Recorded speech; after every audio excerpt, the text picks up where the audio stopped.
Hello everyone, again, this is Watercolor in 5. I'm glad you came today, and we're going to have some fun. We're going to actually get into our paints and our palette and do some practicing up on some swatches. This just ties into my new series with watercolor palettes, watercolor paints, choosing paints, what paints to use, how to keep them fresh and soft and moist in your palettes. This is a new channel, Watercolor in 5. I welcome you. I also have another channel on YouTube. I've been on YouTube for 4 years now, approximately. You can just type in my name, Chris, C-H-R-I-S. Last name, Petri, P-E-T-R-I. I have about 250 watercolor videos there, all types of styles of watercolor paintings, just a whole gamut of interesting information there. That's another resource for you.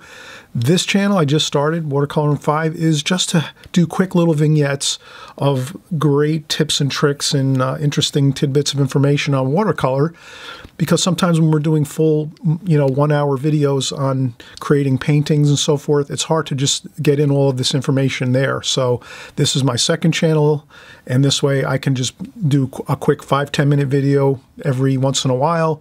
Maybe I hope to do it once a week. And this way I can put out some other information for everyone that's going to be helpful, whether you're a new artist or you've been painting watercolor for some years now, or maybe you're even a pro at it. All the information is good information. Maybe some of it you're not going to be interested in, some you will. That's fine. We're just here to all learn together and get better. That's really the main focus of being a watercolor artist. We as artists, we're just always looking to create better paintings and do more beautiful work, and that's what we're here for. So let's get into it.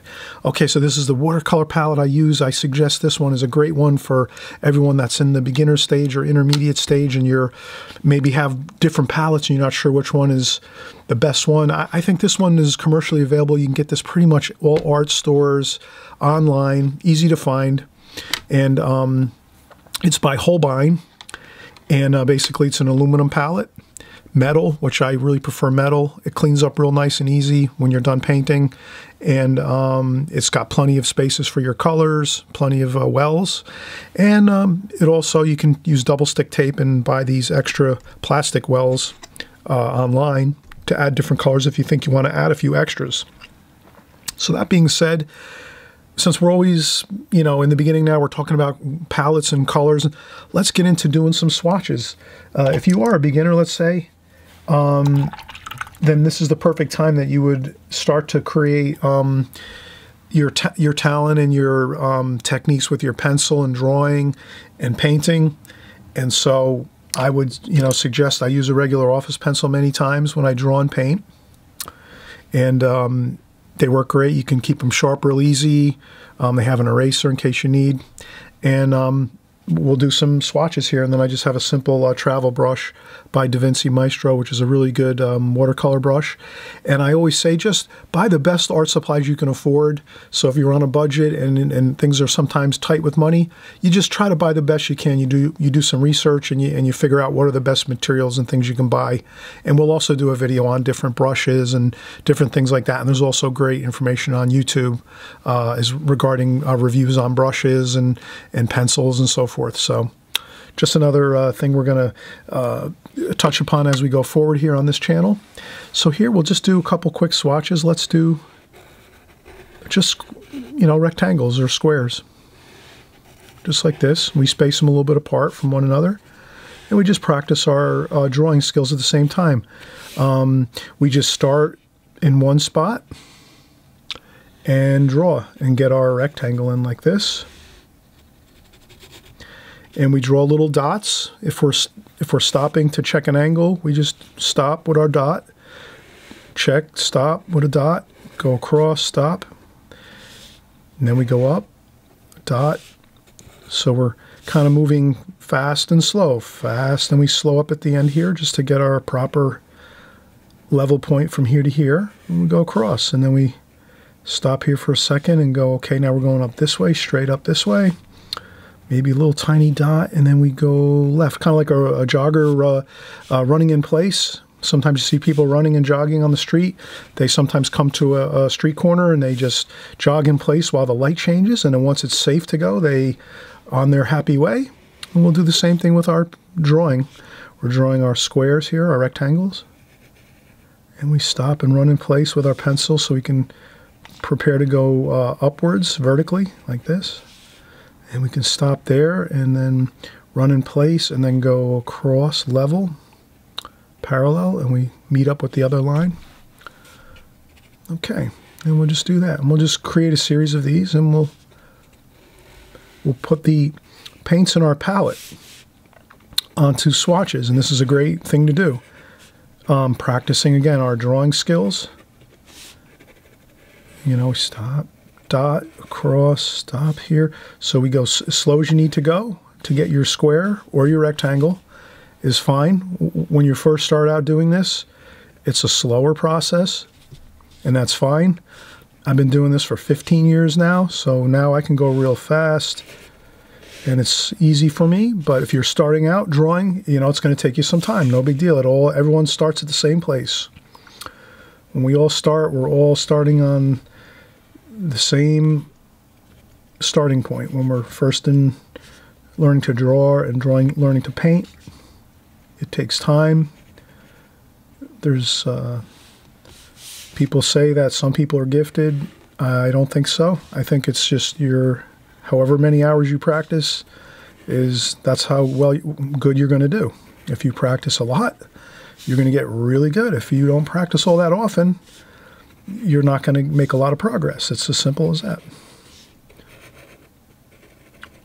And so here we're continuing on, practicing our squares, rectangles, having fun. We're just enjoying it. You know, we can do little lines like this, you know, have fun with it.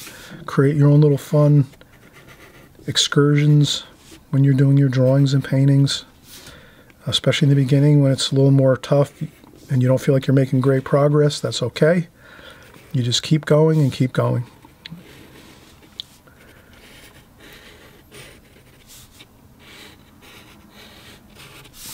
Okay, there we go. Let's see how many paints we can fill in now with our paintbrush here. We got a simple round brush. It's a Kolinsky sable brush. It's the best water color brush you can buy with the Kolinsky sable hairs. You can use a synthetic brush. That works fine. Especially when you're a beginner in watercolor, it's probably good to have a synthetic brush to use because it doesn't have as much water. When you dip it into water, it doesn't hold as much water in the hairs, which means you'll have less water flooding out onto your paper when you're practicing your swatches or your paintings. So let's start out. We'll use our first color here. Now this palette here, let me mention this. This is a palette that's been in my studio, and I haven't used it in about probably 6 or 8 months. So these paints were all dry. And all I did was I just used a spritzer bottle, and I spritzed all the paints for the last 15-20 minutes to try to revive them a little bit. And as I do that, they'll get softer and softer, and then you can go back to my other videos on this channel and you'll see how putting a little paper towel with some water on it, moist paper towel, and putting this in a plastic bag. I have a plastic bag for this palette that fits in perfect in the Ziploc bag. And then if I do this for a couple, 2-3 days, all these paints will be all perfectly moist again, so no wasting paints. Okay. This is yellow ochre. Notice I'm switching my brush around, different angles, vertical, horizontal. You can do angles. Key is to practice all different strokes. I'll do another video on different brush stroke techniques. Here we can do them just to have fun, and since we're painting anyway, you know, we can do a Z stroke, which is basically the letter Z in the English language. A Z stroke, and then 1 up and 2 up, and then a little touch up there and there, and that's a Z stroke. And then we can do an H stroke. H stroke is once. We go up again, another stroke, across the middle, and then we touch up on the top and the bottom. And that's an H stroke. We can do a S stroke, like that, and then just touch up the tops with the very tippy point of the brush. And I have my hand resting on the paper at all times, like this. So my hand is always resting on the paper, stabilizing my brush strokes, like that. Okay, and then we can just have we can do a another Z stroke. Make the letter Z or an S, and then we just fill in the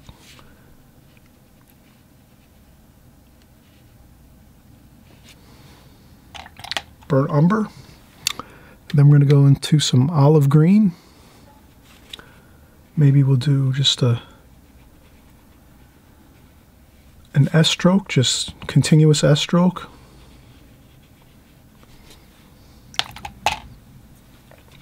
And we just touch up the edges if we need a little bit.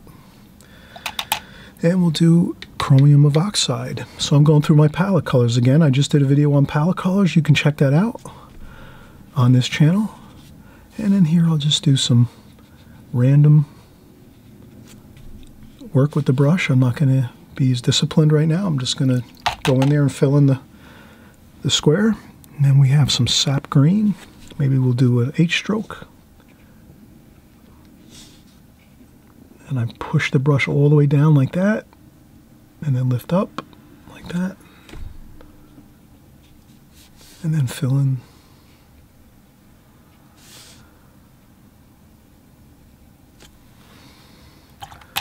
Okay, and then we're going to zip over to the Viridian, and we'll do another Z stroke, and then we do a vertical upstroke this way and a vertical upstroke this way, and then we just touch up a couple spots we need to.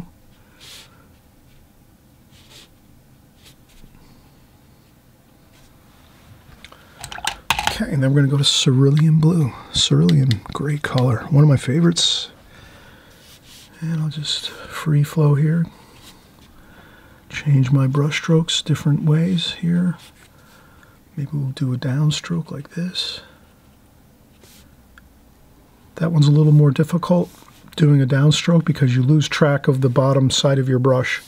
So it's always good to keep a real good eye on the very, very tippy point of your brush. This way you can always see what the brush is doing and where it's painting. If you're painting like this and you're going downwards, you can see how you can go way over a place on your watercolor paper you might not want to. So that is just something to keep in mind when you're painting. So we're going to do some cobalt blue. I'm going to pick up the pace a little bit. We're trying to keep this watercolor in 5, and I notice a lot of my videos are going over 5 minutes. So hopefully you like going over 5 minutes sometimes here and there. And we're going to do some French ultramarine blue.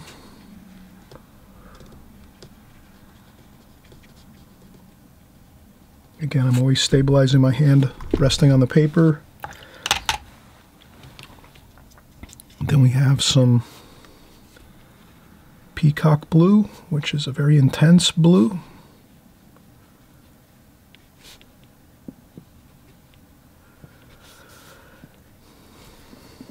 Very dark in color in a sense. And then we have some purple, which is mineral violet. And again, I'm picking up the pace. And then here we have one of my favorites too, Prussian Blue. Actually, that might even be something different. Some of my colors in this palette I did not do exactly as I normally do. This is actually Payne's Gray. And this would be Ivory Black, so we'll use some Ivory Black here.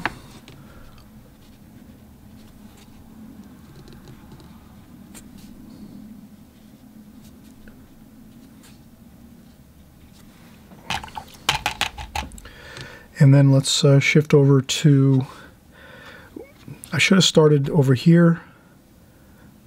I always try to work from warm to cool.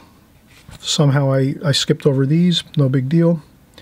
Let's try some, this is Rose Madder, a very beautiful flower color, very light in tonal value, very transparent.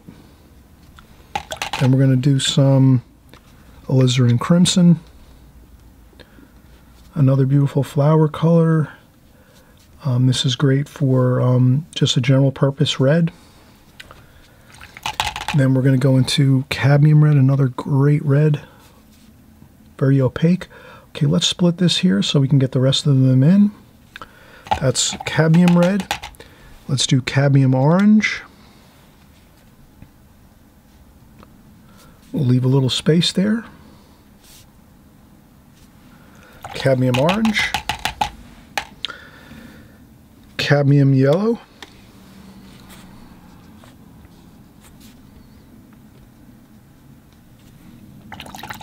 And finally, Cadmium Lemon Yellow.